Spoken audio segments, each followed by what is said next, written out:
Welcome to Buzz Around the Globe. Israel said Monday that 11 more hostages released in the Gaza Strip had arrived safely, hours after the announcement that a truce between Israel and Hamas in Gaza will be extended by 2 days, opening the way for further releases. Hamas also released footage showing the handing over 11 Israeli hostages to the Red Cross. The footage is yet another slickly produced propaganda video released by Hamas. Also, Hamas announced the agreement to prolong the truce by 48 hours shortly before it was due to end Tuesday. The initial 4-day agreement was scheduled to end at 7 a.m. or 0500 GMT on Tuesday, but has been extended by another 48 hours. Late Monday, Israel's military announced that 11 hostages were now in Israeli territory. Our forces will accompany them until they are reunited with their families, it said in a statement, adding that the military salutes and embraces the released hostages upon their return home. The freed Israelis are dual nationals of France, Germany, and Argentina, according to Qatar, which helped mediate the deal.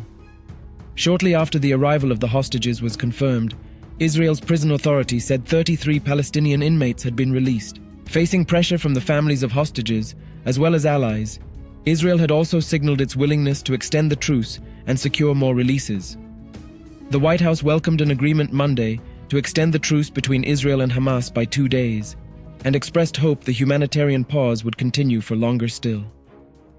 U.S. Secretary of State Antony Blinken will pay his third wartime visit to the Middle East this week, a U.S. official said Monday, just as mediators announced an extension of a truce in Gaza. The State Department said he would also discuss efforts to protect civilian life during Israel's operations in Gaza and accelerate the delivery of aid to the impoverished coastal strip. Israel's top ally has pledged unwavering support for its Gaza offensive, but Blinken has also said far too many Palestinians have been killed. Qatar, with the support of the United States and Egypt, has been engaged in intense negotiations to establish and prolong the truce in Gaza. Hamas, which runs Gaza and triggered the war when its militants made an unprecedented attack on southern Israel last month, said it was drawing up a new list of hostages for release. Hamas and other militants are still holding about 160 people out of the 240 seized in their October 7th assault into southern Israel that ignited the war. That's enough to potentially extend the truce for another 2 weeks under the existing framework brokered by the Qatar, Egypt, and the US. But Hamas is expected to make much higher demands for the release of captive soldiers. Either way, Israel says it is committed to resuming the war, which is already the deadliest round of Israeli-Palestinian violence in decades.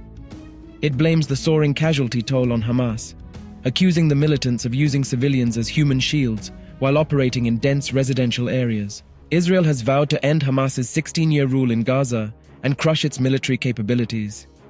That would almost certainly require expanding the ground offensive from northern Gaza, where entire residential areas have been pounded into rubble, to the south, where hundreds of thousands of displaced people have packed into overflowing United Nations shelters. Do tell us what you think about this video in comments section, and for more news updates, subscribe to India Today.